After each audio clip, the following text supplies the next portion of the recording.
କିନ୍ତୁ ପଢ଼ା ଛାଡ଼ୁ ନଥିଲି। ଆଉ ସ୍କୁଲ ଯେତେବେଳେ ଯାଉଥିଲି ଚାଲି ଚାଲି ଯାଉଥିଲି, ଗଣ୍ଡା ହାତରେ ପଢ଼ୁଥିଲି। ଆଉ ଏମିତି ସଂଘର୍ଷ କରିକି ମୁଁ ଆଜି ଯାହା ବି ହଉ, ଆଉ ଏଇଟା ମୋର ଥାର୍ଡ଼ ଆଟେମ୍ପ୍ଟ ଥିଲା, ମୁଁ ପାଇଛି। ଆଉ ମୁଁ କହିବାର ଅର୍ଥ, ମୋର ସଂଘର୍ଷ ବିଷୟ ଆପଣମାନଙ୍କୁ ଜଣାଇବାର ଅର୍ଥ, ଆମେ ବେଳେବେଳେ ଭାବୁ ଯେ ଆମେ ଗରିବ ଘରୁ ଆସୁଛୁ, ଆମେ ପାଇବୁ ନାହିଁ। ଆଉ ଯେକୌଣସି ଏକ୍ଜାମ ବିଷୟରେ ହଉ, ଆଉ ଟିଚର ବିଷୟରେ ହଉ, ଲେକ୍ଚର ବିଷୟରେ ହଉ, କିମ୍ବା ଓସିଏସସି ଆଉ OSSC OS IAS, ଏଇ ଯେତେବେଳେ ଆମେ ପ୍ରିପାରେସନ୍ କରୁଛୁ, ଆମମାନଙ୍କ ମନରେ ବହୁତ ସାରା ଆଉ ଡାଉଟ୍ ଆସିଥାଏ ଯେ ମୁଁ ପାଇବି କି ନାହିଁ, ଆଉ ମୋ ଟ୍ୟାଲେଣ୍ଟ ନୁହଁ, ଆଉ କ'ଣ ମୁଁ କିଛି ଜାଣିନି, ଏଇଭଳିଆ ଚିନ୍ତାଧାରା ଆମମାନଙ୍କ ମଧ୍ୟରେ ରହୁଛି କି ନାହିଁ? ହଁ, କମ୍ପିଟିଟିଭ୍ ବହୁତ ଟଫ୍ ହେଇଗଲାଣି ନାଇଁ କି? ଡର ବି ଆସିଥିବ, ମଝିରେ ପ୍ରିପାରେସନ୍ କରୁଛୁ, ଆମକୁ ବାୟା ଲାଗୁଥିବ, ମୁଁ କ'ଣ କରିବି, ସିଲାବସ୍ ଆଉ ବହି ଯେତେବେଳେ ଆମେ ରିଭିଜନ୍ କରୁଛୁ, ଆମେ କ'ଣ କରୁଛୁ, ଡରି ଯାଉଛୁ ମୁଁ ପାଇବିନି ବୋଲିକି।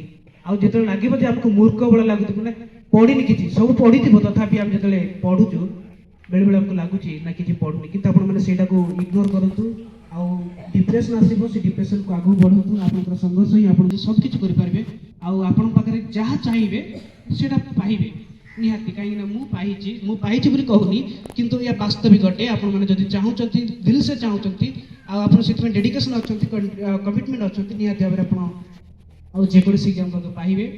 ଆଉ ଗୋଟେ କଥା ହେଲା, ଆଉ ଗାଇଡାନ୍ସ, ଯେକୌଣସି ଏକ୍ଜାମ୍ ଆମକୁ କ୍ରାକ୍ କରିବା ପାଇଁ ଗାଇଡାନ୍ସର ଆବଶ୍ୟକତା ରହିଅଛି। ମୁଁ ୟା ପୂର୍ବରୁ 3 ବର୍ଷ 2 ଥର ଦେଇଥିଲି, କିନ୍ତୁ ୱିଦାଉଟ୍ ଗାଇଡାନ୍ସ ଦେଇଥିଲି। ଆଉ ଏଥର ମଧ୍ୟ ମୁଁ ୱିଦାଉଟ୍ କାହାର ଗାଇଡାନ୍ସ କୋଚିଂ ତଥାପି ମୁଁ ନେଇନି।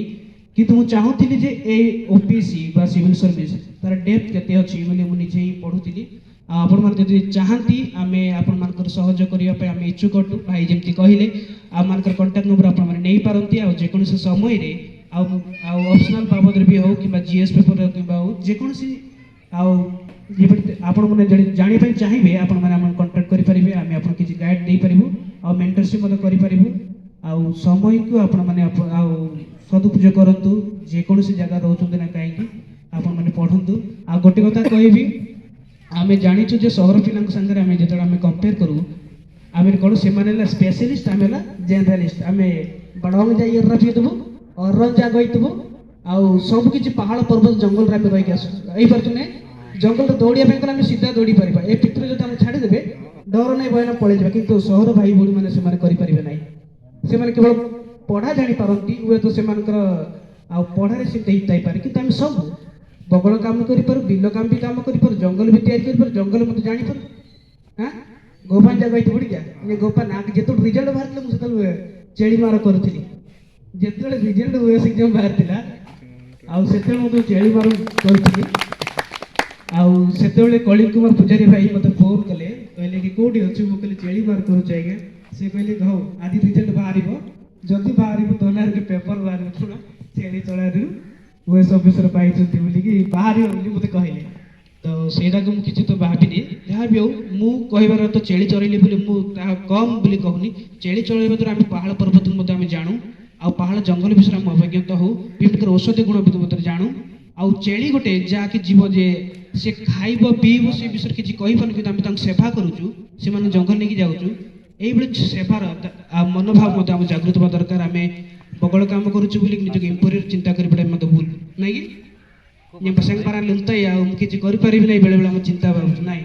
ଆପଣମାନେ ସବୁ, ଆପଣମାନେ ଜେନେରାଲିଷ୍ଟ, ସେମାନେ ସ୍ପେଶାଲିଷ୍ଟ। ହେଲେ ଏ ଜଗତ କାହାକୁ ଦରକାର? ଜେନେରାଲିଷ୍ଟ ମାନଙ୍କୁ ଦରକାର। ଜେନେରାଲିଷ୍ଟ ମାନେ କୁଟୁକ ବାରାଣ୍ଡ ଡୁଲ ରବି ନା len ऑलराउंडर मर गया आनी जाती नहीं सतंग होइता ଇରଲା ଉଡ଼ି ଯା। ହେଲେ ସବୁ କାମ ଯଦି ପରଫେକ୍ଟ ପାରୁଛ, ଏଇ କାମ ତ କରିପାରିବେ କି ନାହିଁ? କରିପାରିବେ। ଜଙ୍ଗଲ ଦୌଡ଼ି ପାରୁଛ, ବିଲ କାମ କରିପାରୁଛ, ସବୁ କିଛି। ହେଲେ ଆପଣମାନେ କ'ଣ, ସବୁକିଛି ଆପଣମାନେ ଯାହା ଚାହିଁବେ ତାହା କରିପାରିବେ। ଆପଣଙ୍କର ଆଉ ବ୍ୟାକଗ୍ରାଉଣ୍ଡ ଯାହା ବି ହେଇଥାଉ ନା କାହିଁକି, ଆପଣମାନେ ମନ ଉଣା କରନ୍ତୁ ନାହିଁ, ଆଉ ମନକୁ ସବୁବେଳେ କରନ୍ତୁ, ପାଠ ପଢ଼ନ୍ତୁ, ଯେକୌଣସି ସେକ୍ଟର କେୟାରଲେସ୍ ଭାବରେ ନିଅନ୍ତୁ ନାହିଁ।